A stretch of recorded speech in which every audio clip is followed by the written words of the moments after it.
चलो बेटा पढ़ना स्टार्ट करें।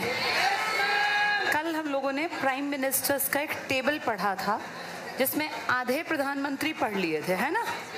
बताओ जरा पहला पीएम कौन था तुम्हारे देश का? सबसे पहले पीएम थे नेहरू। नेहरू जी की डेथ हो गई कुर्सी पर ही, टाइम पीरियड के बीच में। तो इनकी कुर्सी संभाली थी शास्त्री जी ने, लेकिन शास्त्री जी भी बहुत जल्दी चले गए, 1.5 साल में। इन दोनों की मौत के बाद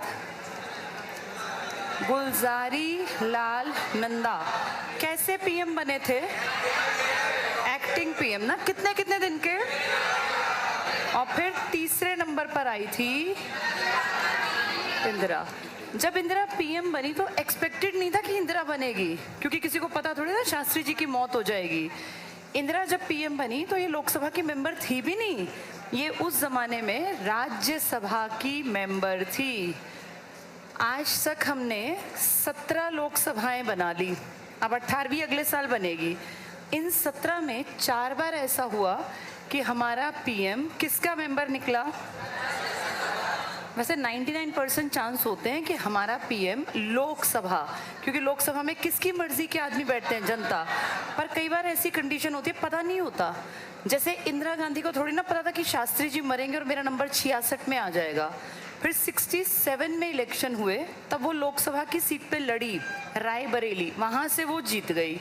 लेकिन 1966 में क्योंकि जनवरी में ही शास्त्री जी की डेथ हो गई थी, तो देश को पीएम तो चाहिए था।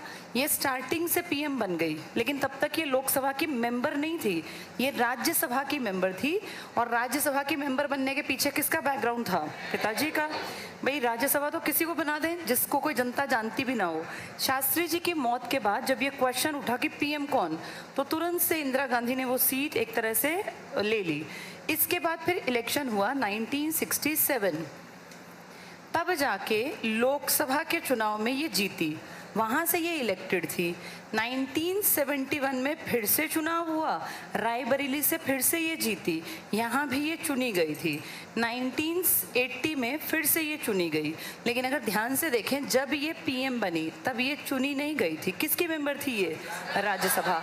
राज्यसभा का मेंबर ना जरूरी नहीं कि जिस राज्य में रहता है उसी राज्य का हो, नहीं, कोई कहीं से भी मेंबर बन सकता है।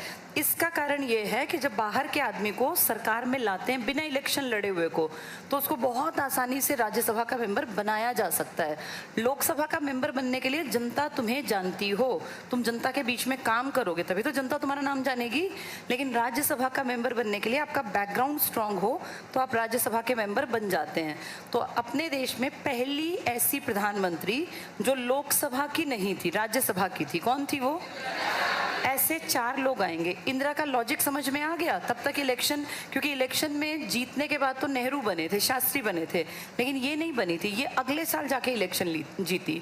फिर इंदिरा ने गड़बड़ की और इनका नाम थोड़ा सा धूमिल हुआ, खराब हुआ। उस बीच में 2 पीएम आए थे ना हमारे पास, एक मोरारजी भाई देसाई और एक चौधरी चरण सिंह जी। लेकिन इनकी सरकार तो नहीं चल पाई, ये तो हार्डली 2.5 साल पकड़े। ये 1977 से 79 और ये 79 से 80, जनवरी 80, तो 80 पूरा नहीं, जनवरी में ही हट गए। इसके बाद वापस से कौन आई थी? इंदिरा गांधी।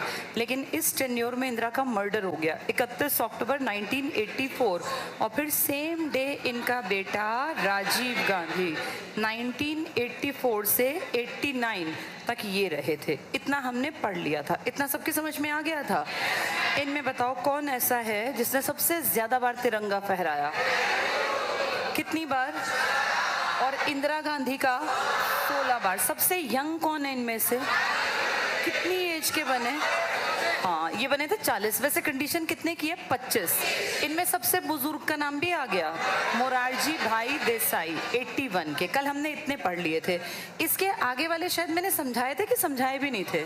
समझाए थे ना, कारगिल वॉर और ये सब बता दिया था कल। एक बार बोर्ड पे देखो जरा क्या ट्रिक था। अच्छा, ट्रिक नहीं बताया शायद। वीपी सिंह सबसे पहले बने, फिर कौन बना था? चंद्रशेखर। बताया था, आया राम गया राम। 2 आदमी 1-1 साल के लिए आए और चले गए। इनके इनका कोई योगदान नहीं है, लेकिन जो जो जवान होगा नौकरी की तैयारी करेगा उसे पता चलेगा कि भैया ओबीसी का आरक्षण 27% देने में सबसे बड़ा काम किसने किया था? वीपी सिंह ने। बड़ी बात ये नहीं है कि आरक्षण, बड़ी बात ये है कि इनको आरक्षण देके वोट लूटने थे। ये वोट बैंक था। इन्होंने ज्यादा जात पात को ओबीसी में डलवा दिया ताकि वो सब इनको वोट दें। कहीं इनका नाम नजर नहीं आया। इसके बाद 1 साल पूरा नहीं निकाला, कुछ दिन कम थे, लेकिन एक दिन के लिए भी अगर कोई पीएम बन गया तो इसका मतलब उसकी पेंशन बंध गई। अब वो जिंदगी भर आराम से बैठ के खाएगा, चाहे उसने देश के लिए कुछ किया या नहीं किया। ऐसे ही चंद्रशेखर जी, स्टूडेंट्स पॉलिटिक्स में बड़ा नाम था, देश के लिए ज्यादा कुछ कर नहीं पाए, साल भी पूरा नहीं पकड़ा था, कुछ दिन कम थे, हट गए थे।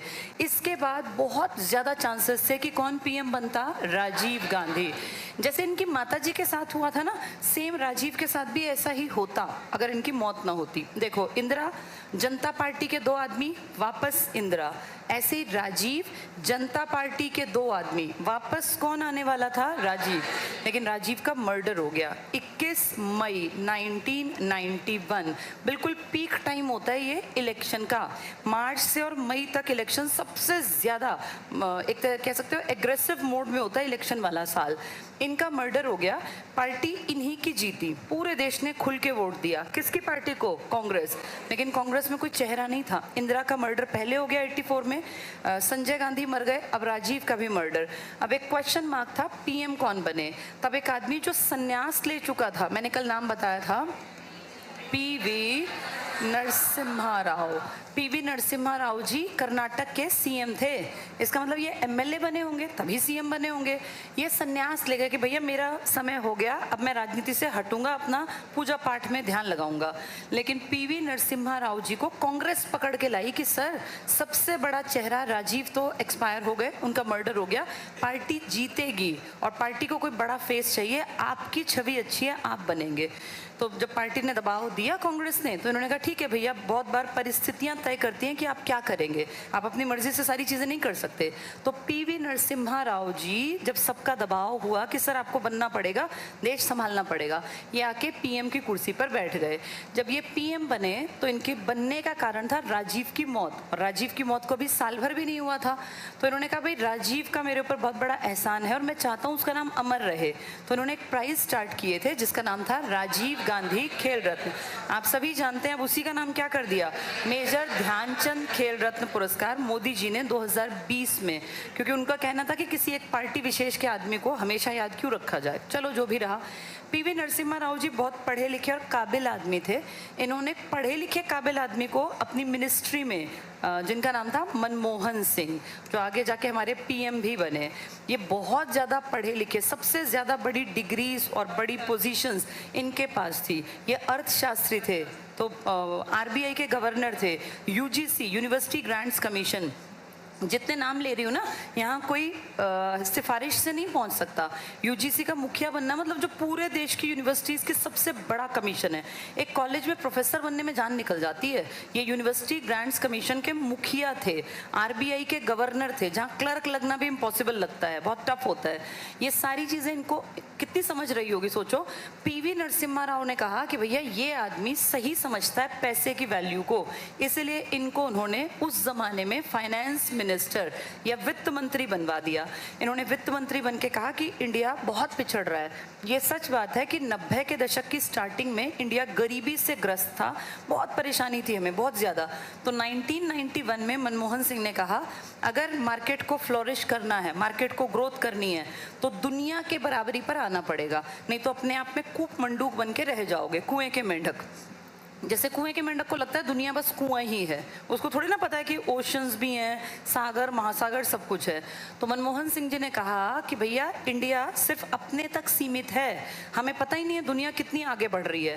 तब इन्होंने एक पॉलिसी सजेस्ट की, LPG, लिबरलाइजेशन, प्राइवेटाइजेशन, ग्लोबलाइजेशन।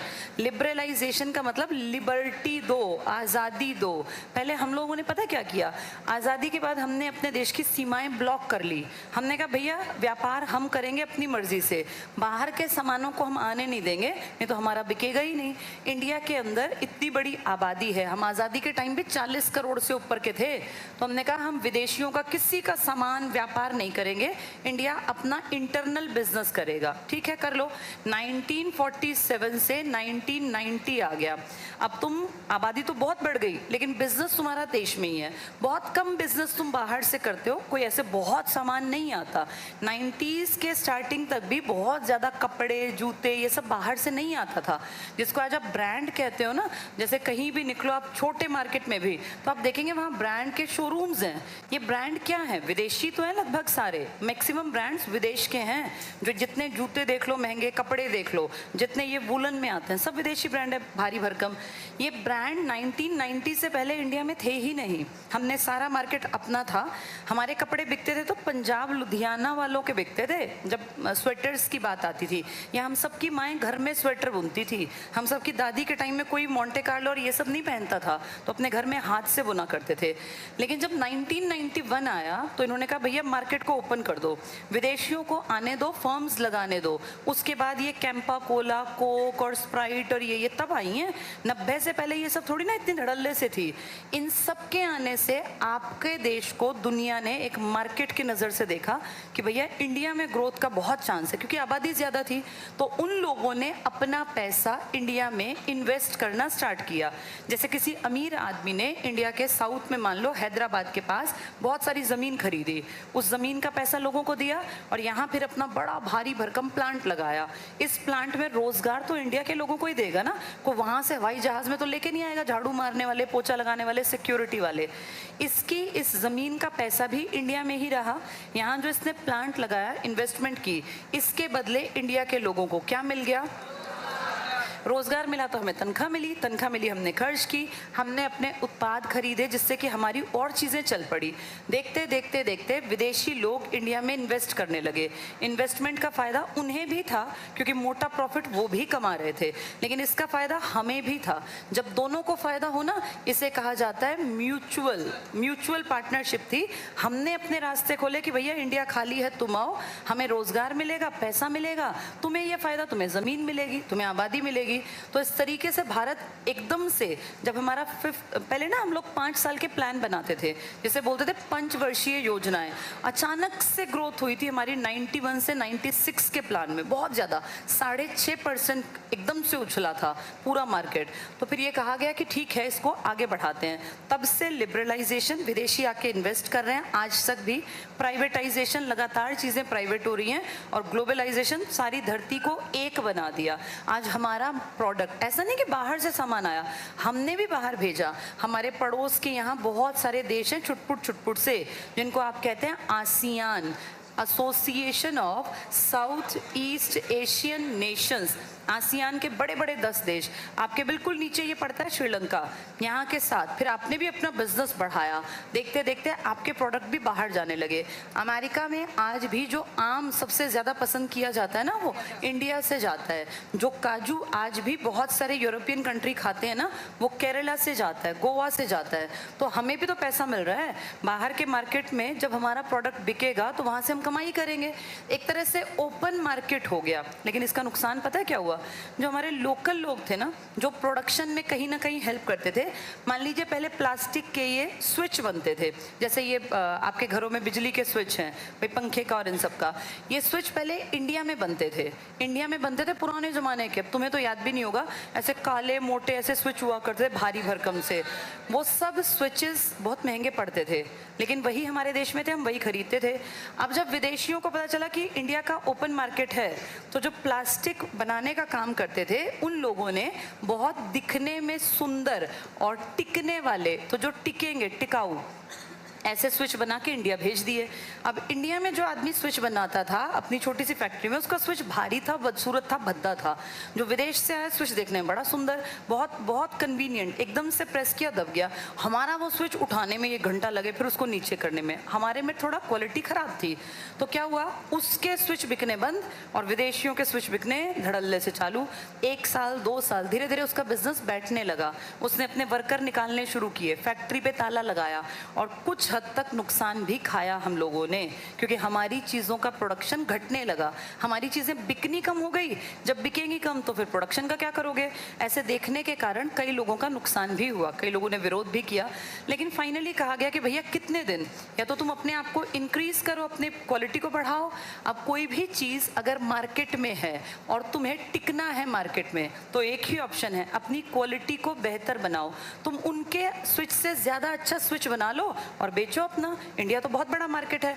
मैं आज का एग्जाम्पल देती हूँ। आईफोन आप सब जानते हैं सबसे ज़्यादा पसंदीदा चीज़ है, आईफोन या सैमसंग।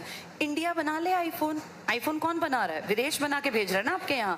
भाई अमेरिका का सारा कॉन्सेप्ट है, चाइना में इसका पूरा जो स्ट्रक्चर है तैयार होता है। तो अगर हम कहते हैं कि भाई हम विदेशियों से चीज़ें नहीं लेंगे तो बना लें, ये तो खुला मार्केट है। आईफोन की क्वालिटी के बराबर के फ़ोन इंडिया बनाए और इंडिया बेचे।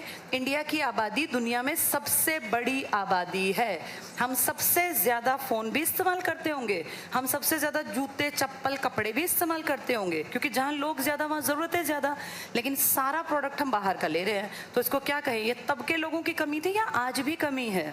आज भी कमी है। तुम आज भी कितने विदेशी ब्रांड के कपड़े देखते हो, जिसके पास थोड़ा सा पैसा आता है विदेशी ब्रांड का कपड़ा पहनता है। अपनी लोकल मार्केट के कपड़ों में कमी है तभी विदेशी चल रहा है ना। ये जो लोकल कपड़े हैं इनकी स्टिचिंग इतनी अच्छी नहीं है, आप इनको ले आओगे ये कभी कहीं से उधड़ जाएंगे, कभी कहीं से फट जाएंगे। जो आपके देसी लेवल पे जो जूते बनते हैं, जैसे लिबर्टी रखा हो और एक विदेशी ब्रांड का जूता रखा हो और कहें कि फ्री में ले लो, तो किस तरफ भागेंगे लोग? विदेशी। लिबर्टी का जूता कोई नहीं लेगा, लिबर्टी तुम्हारा अपना है। बाटा के जूते पहन लो, या एक मान लो स्केचर्स के हैं या प्यूमा के पड़े हुए हैं, तो भाग के एडिडास के ऐसे उठाएंगे ना। अगर फ्री की से लो, अपने क्यों नहीं उठा रहे फ्री में? क्योंकि हमें पता है कि हमारे की क्वालिटी उतनी अच्छी नहीं है। अब ये किसकी कमी है? ये प्यूमा स्केचर्स की कमी है या हमारे वालों की कमी है?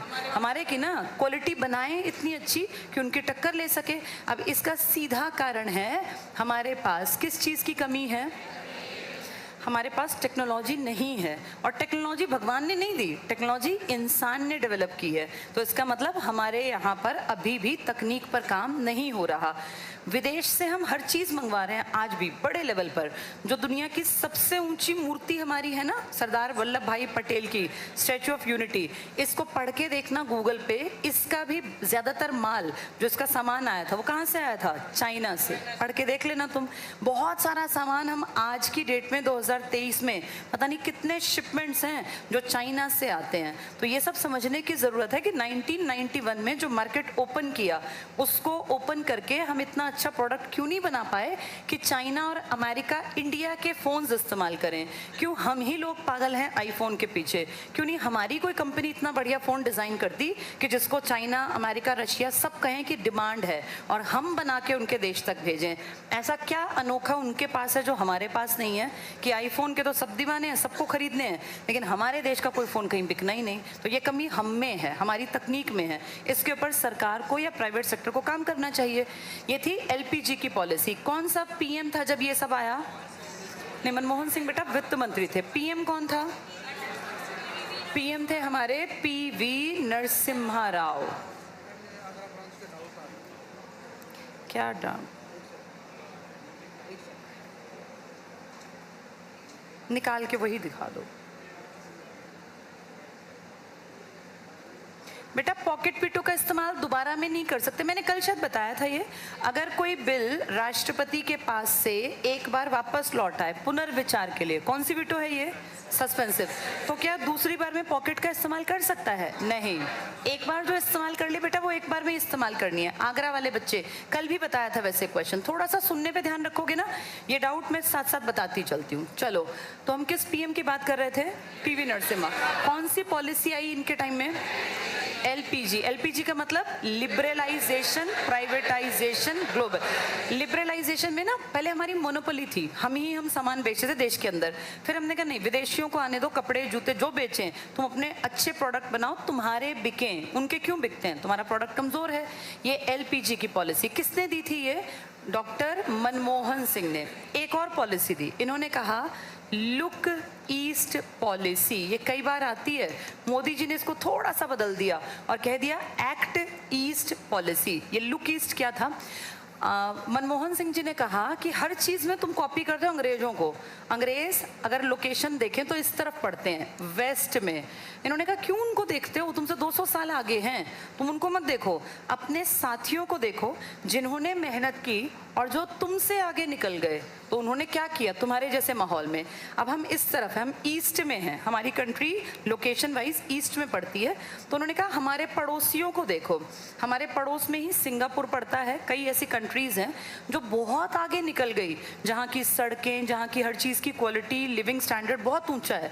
तो मनमोहन सिंह जी ने कहा कि उनको क्यों कॉपी कर रहे हो, वो तो 200-300 साल तुमसे पहले ही आगे हैं, उनके जैसे मत बनो, इनको देखो तुम्हारे साथ, ये भी कभी गुलाम थे, आज़ाद हुए, आज यहाँ जाके देखो इनकी सड़कें, इनका education system, medical facility, infrastructure, सब इन्होंने A+ कर लिया।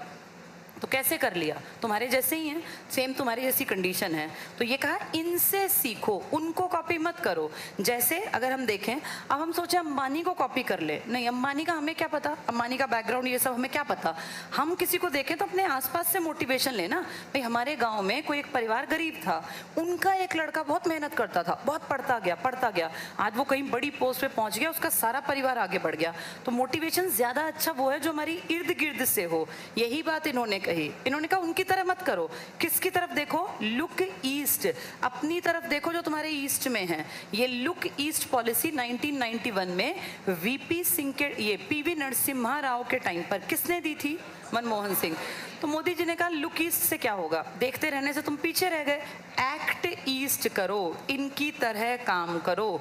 तो एक्ट ईस्ट पॉलिसी किसने दी है, ये नरेंद्र दामोदर दास मोदी ने। ये किसको आगे बढ़ाया गया है, लुक ईस्ट को। लुक ईस्ट किसकी थी, मनमोहन सिंह। मनमोहन सिंह तब क्या हुआ करते थे, वित्त मंत्री, फाइनेंस मिनिस्टर, किसकी मिनिस्ट्री में, पीवी नरसिम्हा राव। अब समझ में आ गया ये।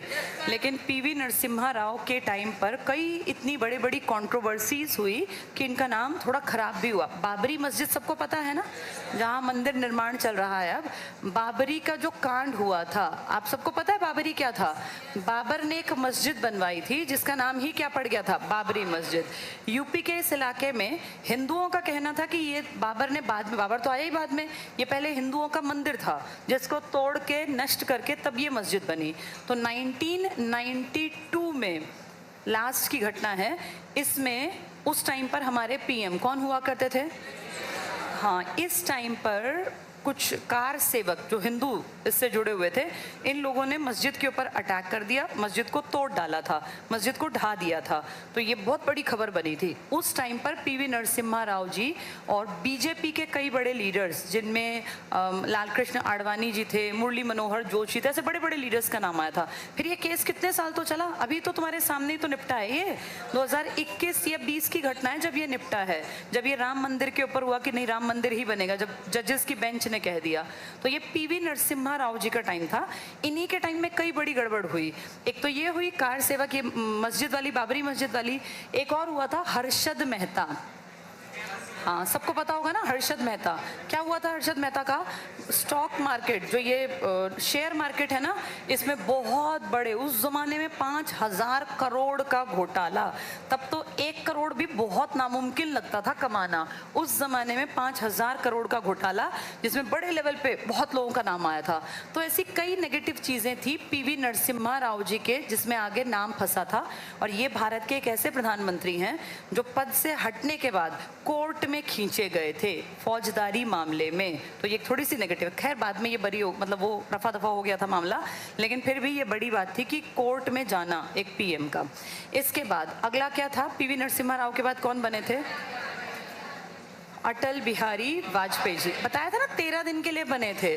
फिर उसके बाद तो फिर आया राम गया राम। कौन कौन थे, HD देवेगौड़ा। उससे अगला कौन था, IK गुजराल। ये साल साल के हैं, 13 दिन के, 5 साल के, 1 साल के, 1 साल के। इसके बाद दोबारा कौन बने, अटल।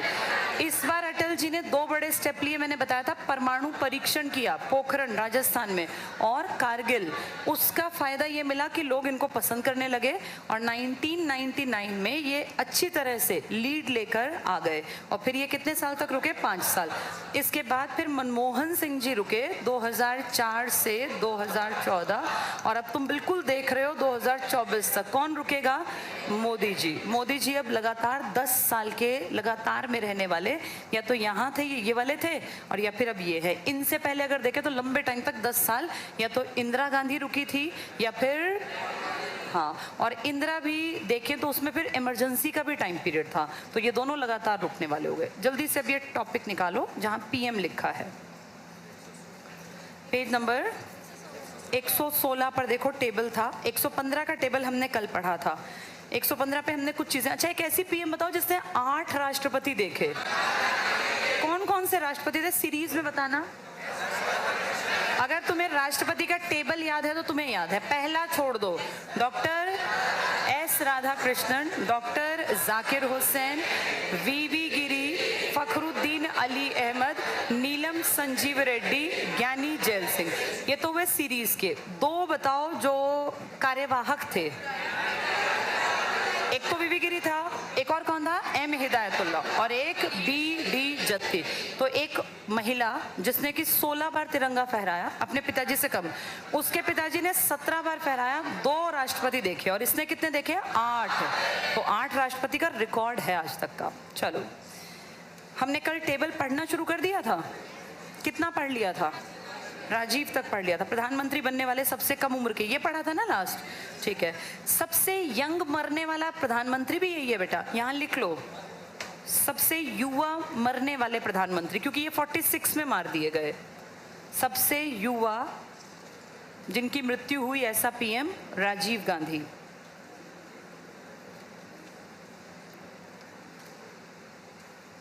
चीजों को ना देखने का बेटा एक नजरिया होता है। जैसे इंदिरा गांधी की डेथ हुई थी 84 में। 84 के बाद सारा कामकाज किसके हाथ में था? राजीव गांधी। राजीव गांधी कब से कब तक थे? जब उन्होंने लीड ली 84 से 89 तक तो वो पीएम रहे। फिर बाद में भी तो लीड में थे ना, 91 वही जीतते।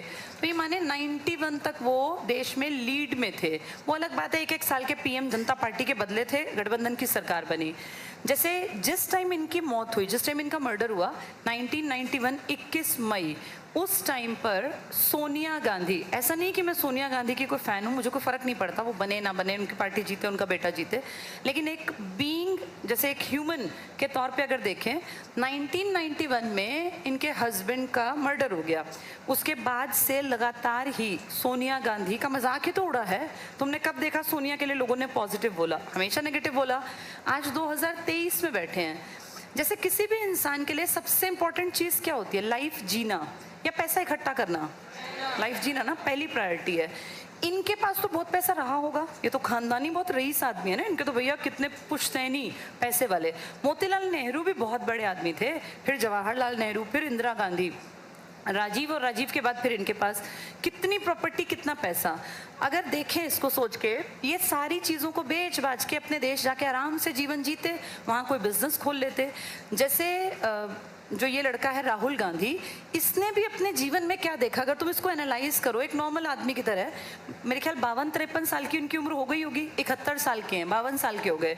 उस पूरे जीवन में न पीछे परिवार, ना कोई औलाद, ना वाइफ, और देश में भी किसी पोस्ट पर थोड़ी ना है बड़ी पर। अचीवमेंट की बात करें तो किस बड़ी पोस्ट पर, बैकग्राउंड देखें तो कितना स्ट्रांग था।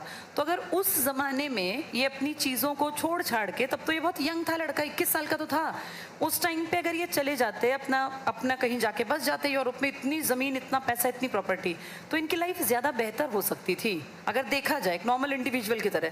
लेकिन ये यहीं रहे, यहाँ कितनी गालियाँ, कितना ट्रॉल, कितना ज़्यादा ह्यूमिलिएशन सहा। हर कोई तो बुरा ही बोलता है, 99% लोग जो इनके विरोधी हैं वो तो बुरा ही बोलते हैं, नेगेटिव बोलते हैं। उस हिसाब से अगर देखें तो कई बार अगर सोचा जाए तो इस औरत ने बहुत सहा होगा। जैसे कितना लंबा टाइम इस औरत ने यहाँ गुजार दिया, किस उम्मीद में? इसके बेटे को तो मुझे लगता नहीं कि पीएम बनना इतना आसान है। और तुम्हारे सामने ये आदमी, ये खुद 52 साल का हो गया। हम एक एज मान लें 70 साल तक आदमी जीते हैं, अब की पीढ़ी कोई 90 नहीं पकड़ेगी। ये 90 पकड़ने वाले वो लोग हैं जिन्होंने कि 47, 50, 55 में जन्म लिया था। अब जो लोग पैदा हो रहे हैं ना 1900, जब से ये हरित क्रांति आई है, हरित क्रांति कब आई थी? 67, 68 में। हरित क्रांति ने इतना खराब कर दिया खान पान कि आप कितने ही अमीर हो, लेकिन आप जिंदगी नहीं खरीद सकते, पैसे से जिंदगी नहीं खरीदी जाएगी। अब लोग जो है ना 70 साल इसको हो जाएंगे तो ये जितनी पीढ़ियां अब आगे बढ़ रही है ना, हम सब, तुम मैं हम सब वो लोग हैं जिन्होंने खूब चीनी खाई है और खूब गेहूं खाया है, क्योंकि हमें यही मिला खाने को। हमारे जो पूर्वज थे, इनके ज़माने में चीनी थी ही नहीं, ये सारी चीज़ों का काम गुड़ से और खांड से चलाते थे। आज साइंस ने प्रूव कर दिया कि तुम्हारी चीनी हड्डियों को गला रही है, और चीनी जो खा रहा है उसकी बॉडी में इतना सल्फर जा रहा है जो हड्डियों को लंबे टाइम तक ठीक रहने नहीं देगा। जो चीनी खा रहे हैं, आने वाले कुछ सालों में सबके घुटने दर्द, सबको आर्थराइटिस, ऐसी प्रॉब्लम सबको होंगी। जैसे तुम में से कितनों की दादी हैं जो फिट एंड फाइन चली गई, मेरी खुद की दादी भी, और बहुत जी के गए, 90 साल प्लस, आबो हवा बहुत अच्छी थी। अब हरित क्रांति ने हर चीज में फर्टिलाइजर्स का इस्तेमाल कर लिया।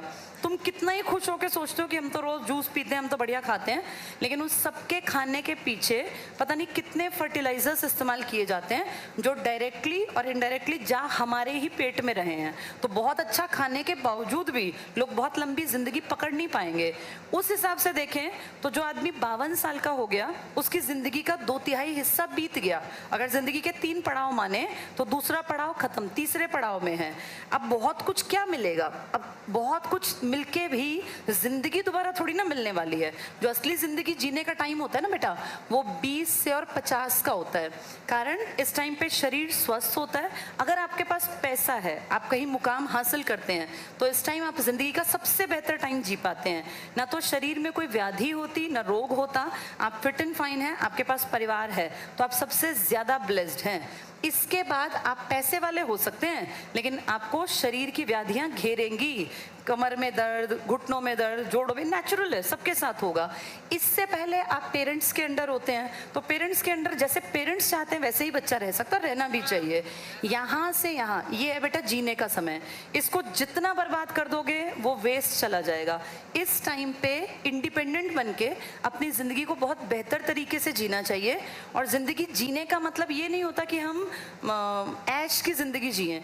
मुझे नहीं पता तुम ऐश किसको मानते हो, लेकिन मुझे ऐसा लगता है कि अच्छी ज़िंदगी के मायने होते हैं आप खूब पढ़े लिखे, आपके पास एक अदद नौकरी हो या बिजनेस हो, जो तुम्हें ठीक लगे, जिसके तुम काबिल हो, एक अच्छा जिंदगी में मुकाम हासिल करना, और उस पे बैठ के अपना तो करना ही करना, जितना हो सके समाज सेवा में थोड़ा बहुत। समाज सेवा का मतलब ये नहीं होता कि हम कहीं मंदिर बनवाएं, कहीं धर्मशाला, नहीं, किसी गरीब की मदद जैसे भी कर सको। किसी बच्चे को अगर तुम पढ़ाई के लिए थोड़ी मदद कर दो, किताबें ही खरीद के दे दो, उतना भर भी बहुत होता है। किसी को एक पेंसिल का सेट भी दे देना जब हम कमाने लगे, तो उतनी मदद भी बहुत है।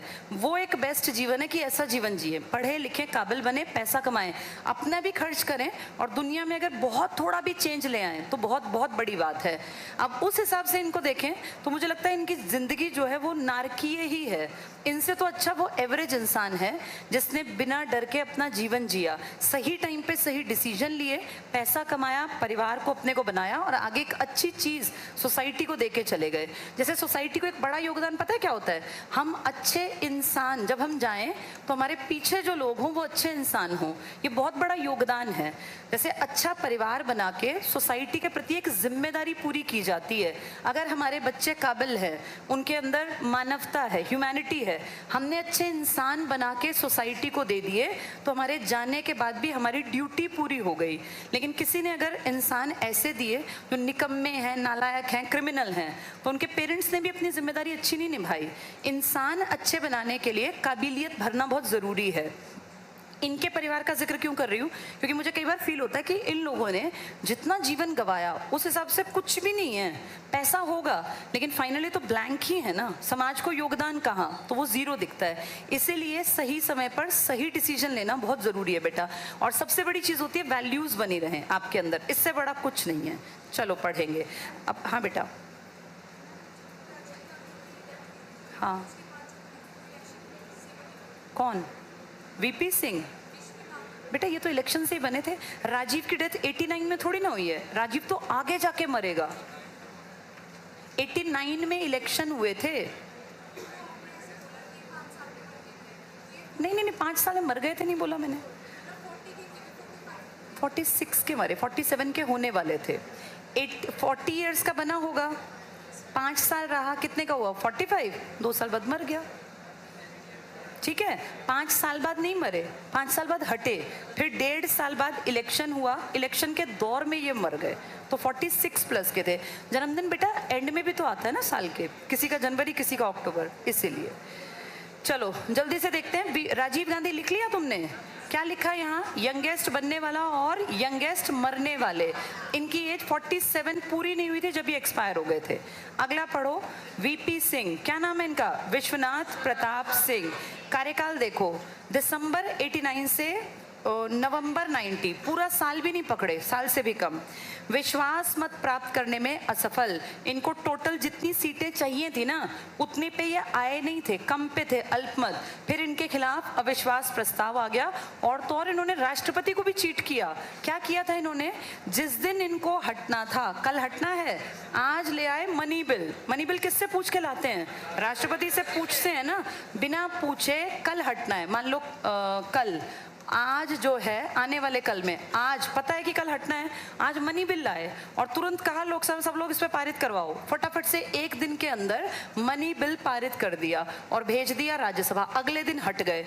राज्यसभा ने कहा हमें कोई दिक्कत नहीं, इन्होंने भेजा राष्ट्रपति। राष्ट्रपति ने कहा क्या मुझसे पूछा था? तुमने मुझसे बिना पूछे पेश भी कैसे किया? क्रॉस कर दिया। ये पावर इस्तेमाल की थी एब्सोल्यूट वीटो, और कोई कुछ कह नहीं पाया क्योंकि ये लिखित में है कि जब भी तुम मनी बिल पेश करोगे पहले किससे पूछोगे? राष्ट्रपति। ये कितने चालाक हैं, पता है इसमें क्या लिखा? कि जो भी एमएलए एमपी है उनके हटने के बाद उनकी पेंशन पता नहीं क्या बहुत बढ़ा दी जाए, इस तरह की बात लिखी, नॉनसेंस, जिससे कि जनता का नुकसान हो। तो राष्ट्रपति ने रुकवा दिया, कागज पढ़ने नहीं दिया। या तो राजेंद्र प्रसाद जी ने यूज की थी एब्सोल्यूट वीटो, या फिर रामास्वामी वेंकट रमन, इन्हीं के खिलाफ थी वो। चलो आगे यहां लिख लो इस बात को, वीपी सिंह के पास लिखो रामास्वामी वेंकट रमन, आर वेंकट रमन ने एब्सोल्यूट वीटो का इस्तेमाल किया। ये हट गए थे तो फिर इनकी पावर थोड़ी ना थी। रामास्वामी वेंकट रमन ने एब्सोल्यूट वीटो का इस्तेमाल किया। नेक्स्ट पे आ जाओ बेटा, 116 पेज पर। चंद्रशेखर, स्टूडेंट्स टाइम में पॉलिटिक्स में अच्छे थे लेकिन देश में टिके नहीं, साल नहीं पकड़ पाए। पढ़ो, कार्यकाल ये है 10/11/90 से 21/6/91, 6-7 महीने बस, साल भी नहीं पकड़ा पूरा। बेबाकी और निर्भीकता के लिए प्रसिद्ध थे। पूर्व प्रधानमंत्री को युवा तुर्क, ये डबल टिक कर लो, युवा तुर्क भी कहते हैं। इनकी पुस्तक है जिंदगी का कारवां, यहाँ लिख लो स्टूडेंट्स पॉलिटिक्स, उसमें ये एक्टिव थे। Chandrashekhar, students politics. PV Narasimha Rao पर आ जाओ, ये पहले कहाँ के सीएम थे? कर्नाटक के। राजनीति से संन्यास ले चुका था ये आदमी, दोबारा लेकर आए थे। टिक करना, 91 से 96 लिखा है, 21/6। ये कब मरे थे? राजीव गांधी का मर्डर कब हुआ था? 21/5 को, 21 मई को, यहाँ लिख लो 21 मई, तो उनका मर्डर। इलेक्शन में जीतना था 100% राजीव को। टिक करना, ये 91 से 96। अच्छा, इनके बीच में ना एक बहुत बड़ा प्रोजेक्ट आया था जो पेपरों में बहुत आता है। इनके टाइम में क्या स्टार्ट हुआ था स्कूलों में? मिड डे मील। मिड का मतलब मध्य, मिड डे, जो दोपहर में खाना मिलता है ना बच्चों को, मील, उसे कहते हैं एमडीएम। इसको ध्यान से सुनना, ये पेपर में बहुत ज़्यादा बार आ चुका। मिड डे मील हमारे देश में सबसे पहले मद्रास में 1925 नगर निगम, तब तो आप आज़ाद भी नहीं हुए, जो उस ज़माने का नगर निगम था ना, उसने मद्रास के सरकारी स्कूलों में कहा मुफ्त का भोजन देंगे। ये बहुत अजीब बात थी, वहीं तक थी। आज़ाद हुए, आज़ादी के बाद ये कॉन्सेप्ट आया 1995 में, और डेट पता है क्या थी? इसी महीने की 15 अगस्त, क्योंकि इस दिन क्या मनाते हैं हम? आज़ादी।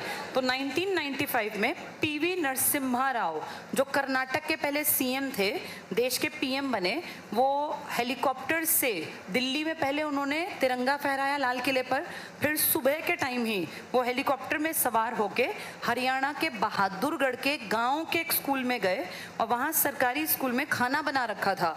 तो उन्होंने टाट पट्टी बिछती थी ना पहले सरकारी स्कूलों में, अब तो बेंचेस आ गए हैं, उस टाट पट्टी पर बैठकर पीवी नरसिम्हा राव ने खाना खाया और कहा आज से मैंने देश में लॉन्च कर दी ये स्कीम। तो पीवी नरसिम्हा राव जी ने खुद वो खाना खाया जो सरकारी स्कूल में बनाया गया। तुम जानते हो बहुत बढ़िया बनाया गया होगा क्योंकि पीएम आ रहा है, सबको पहले से पता था। अगले दिन अखबारों के फ्रंट पेज पे बच्चियां बैठी, लड़कियों का स्कूल था वो, मुझे ध्यान है तब मैं 8th क्लास में थी। HT हिंदुस्तान टाइम्स अखबार हमारे घर आता था, उसके आधे पेज पे वो पिक्चर थी, मुझे आज भी याद है, जिसमें पीवी नरसिम्हा राव जी नीचे बैठ के खाना खा रहे हैं और साइड में ऐसे लड़कियां, छोटी छोटी बच्चियां 8th 9th क्लास की बैठी हुई थी। तो वहां से लॉन्च किया था। कौन सा प्रोजेक्ट? ये पेपर में आता है, मिड डे मील प्रोजेक्ट। कब शुरू हुआ ये? 1995, 15 अगस्त। तब तुम्हारा पीएम कौन था?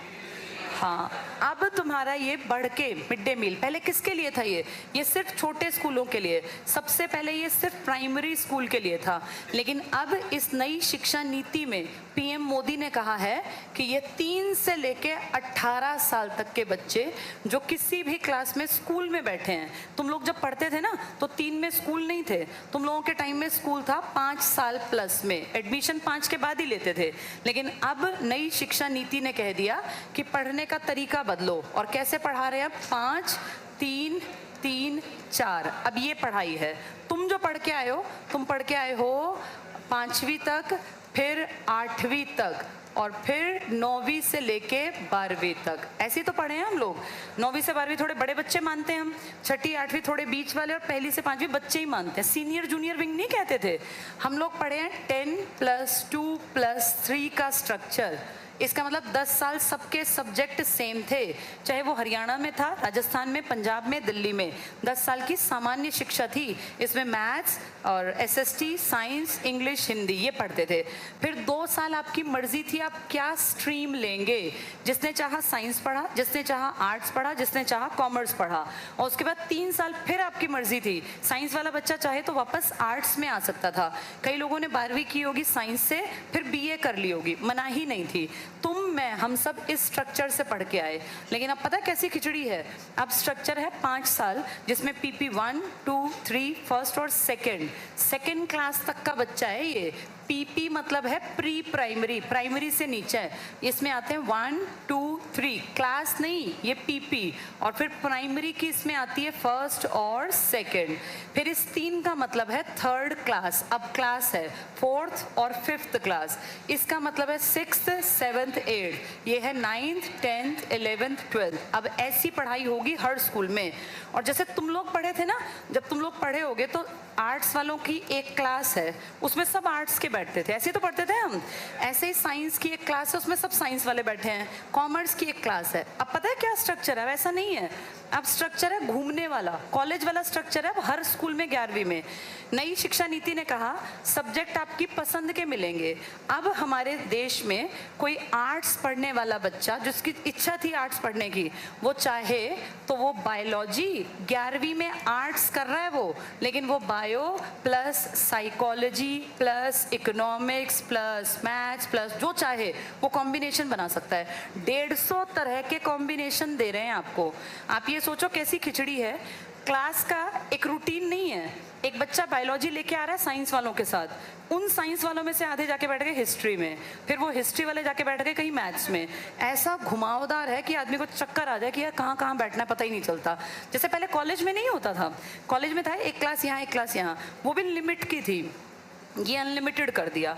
अब बच्चे को 11वीं क्लास से फील होगा कि मेरी कोई क्लास नहीं है। पहले वो क्लास की यूनिटी थी ना भाई, 11वीं है तो 11वीं है तो आर्ट्स है, 11वीं B है तो साइंस है। अब ऐसा नहीं है, अब ये घुमावदार है, कोई कुछ भी पढ़ो जिसका जो मन करे।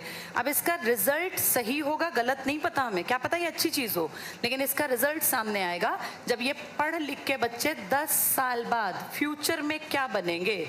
अगर पता चला ये कुछ भी नहीं कर पाए तो ये वेस्ट है, और ये कुछ कर गए तो पॉलिसी अच्छी है। पॉलिसी के बारे में डिस्कशन पहले नहीं हो सकता, वो तो छपने के बाद किताबें कि भैया बच्चे ने क्या किया, क्या अचीव किया, ये पता चलेगा।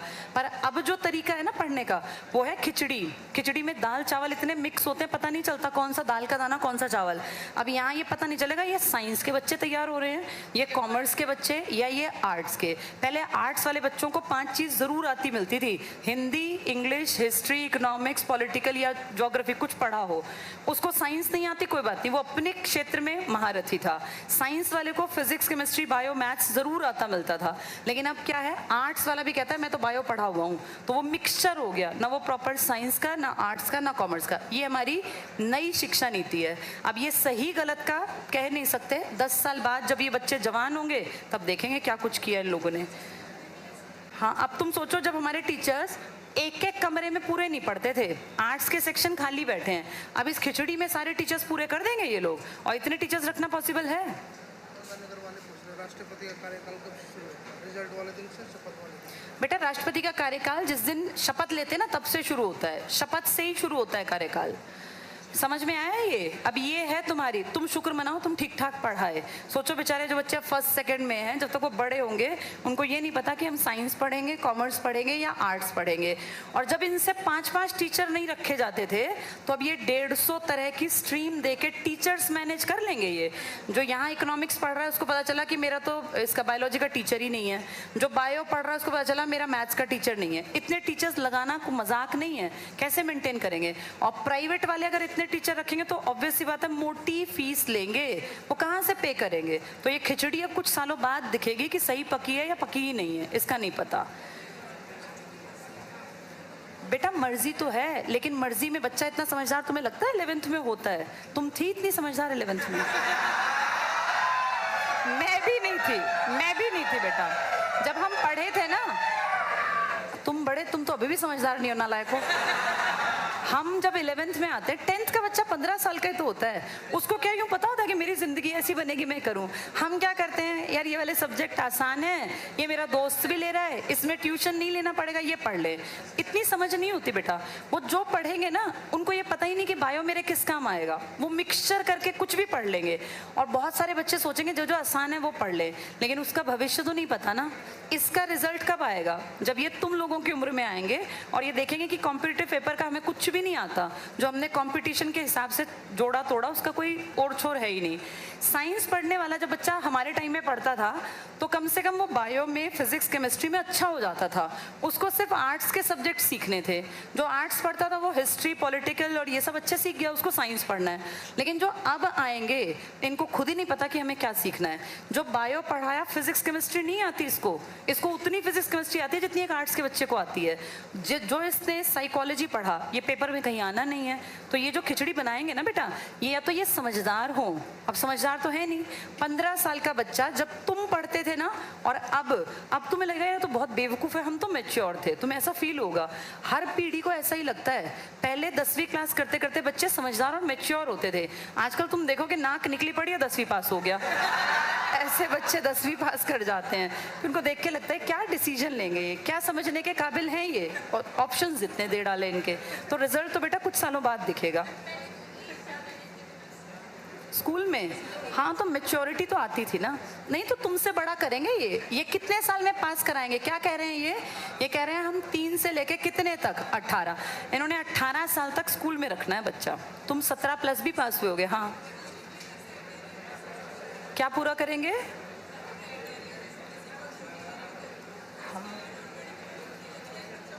हाँ, अब वही मैं कह रही हूँ ना, इसका रिजल्ट आएगा कुछ सालों बाद। अभी तो ये खिचड़ी अच्छी लग रही है सबको, नई शिक्षा नीति।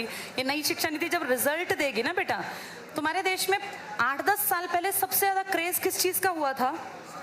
आज से 8-10 साल पहले पागल हो गए थे लोग। हर साइंस पढ़ने वाला क्या कर रहा था? इंजीनियरिंग। आसपास तुमने देखा कितने इंजीनियरिंग कॉलेजेस थे? वो सब चल रहे हैं, बंद हो गए, लगभग बंद हो गए।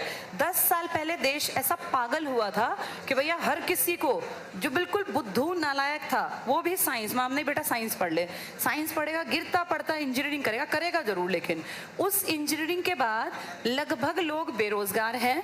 यह सच बात बताती हूँ, 12 से 15 हजार की नौकरी कर रहे हैं मैक्सिमम लोग। उनको कोई लाख रुपया नहीं दे रहा।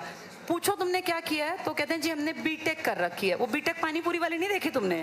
तो देखो तुम अब ऐसे कोई एमबीए चाहे वाला, इस तरह के जो है 1-2 जो हैं वो गलती से थोड़े ठीक ठाक चले, लेकिन अब पीछे तुमने देखा था एमबीए चाय वाला के ऊपर घपलेबाजी के कितने केस लग गए हैं। ये सब ना एकदम से अच्छा लगता है, लेकिन तुम खुद सोचो इतनी बड़ी डिग्री लेके जिसमें कम से कम 8 से 10 लाख तो मिनिमम खर्च होता है किसी खराब कॉलेज से पढ़ने पर।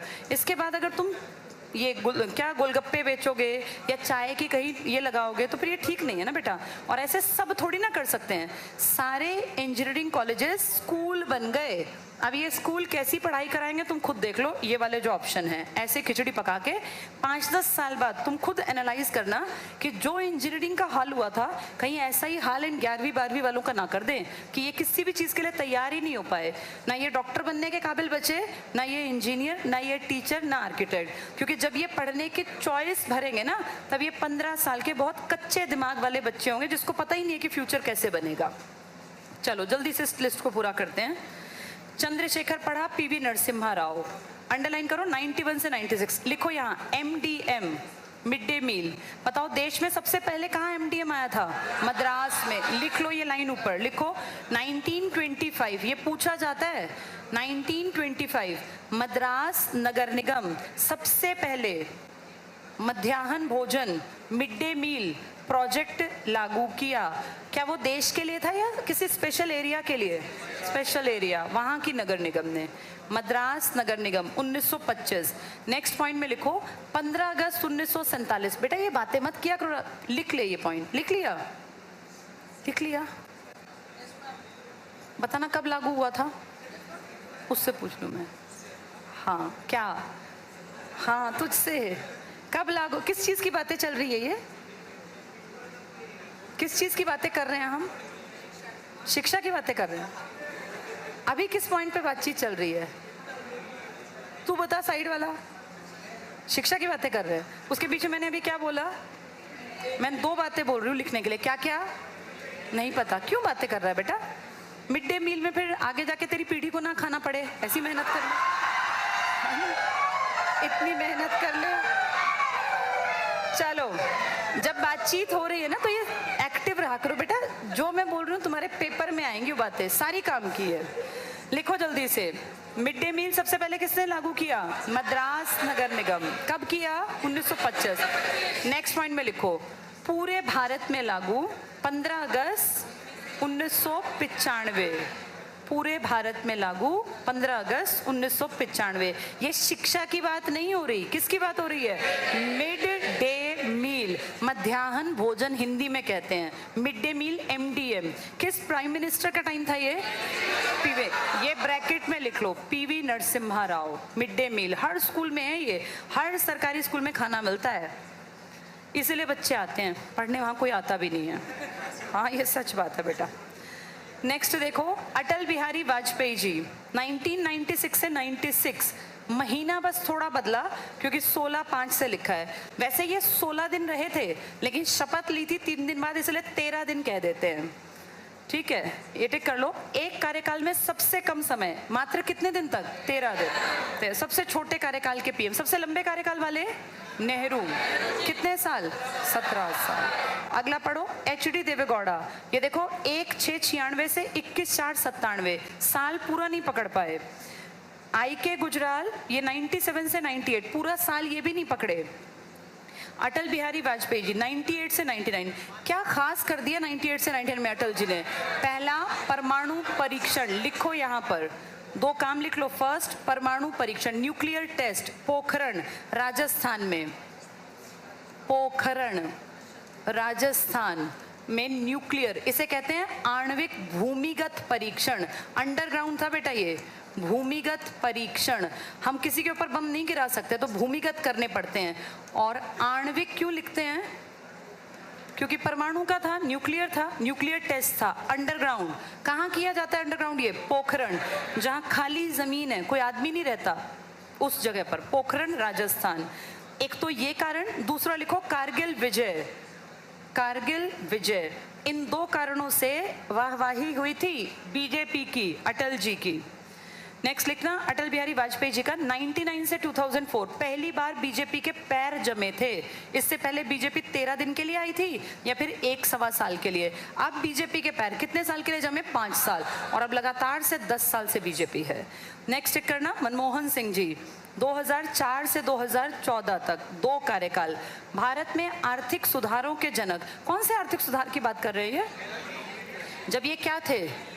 जब ये फाइनेंस मिनिस्टर एलपीजी, लिखो यहाँ पर फाइनेंस मिनिस्टर, वित्त मंत्री 1991 से 96 के बीच। एलपीजी पेपर में आ जाएंगे ये। एलपीजी, एल का मतलब लिबरलाइजेशन, पी का मतलब प्राइवेटाइजेशन और जी का मतलब ग्लोबलाइजेशन। हाँ, लिबर्टी, लिबर्टी मतलब होता है बेटा आजादी, इसी से बना है लिबरलाइजेशन वर्ड। इसी को हिंदी में कहते हैं उदारीकरण। ये लिख लेना, ये बहुत बार आते हैं टर्म्स। उदारीकरण, उदार बन गए हम। हमने कहा आ जाओ भाई, जिसको यहाँ पे खोलना है, अपने कोका कोला, कोक जो बेचनी है, अपने जूते कपड़े सब खुला है, ये उदारीकरण था। इसमें लाइसेंस को आसान बनाया था। क्या किया गया था? लाइसेंस को आसान। कोई भी कंपनी फैक्ट्री लगाने के लिए पहले लाइसेंस प्रणाली होती है, लाइसेंस परमिशन लेनी पड़ती है, बहुत टफ थी। यहाँ कहा आसानी से बन जाएंगे लाइसेंस, आओ काम जमाओ, हमारे लोगों को काम दो, रोजगार दो। दूसरा वर्ड क्या था? प्राइवेटाइजेशन, जिसे कहते हैं निजीकरण। प्राइवेटाइजेशन, इसी को कहा जाता है निजीकरण। पहले पता है क्या कहा? निजीकरण अच्छी चीज है, कोई दिक्कत नहीं है, लेकिन कुछ चीजों में निजीकरण कभी नहीं होना चाहिए था। जैसे शिक्षा का निजीकरण सही है या गलत है?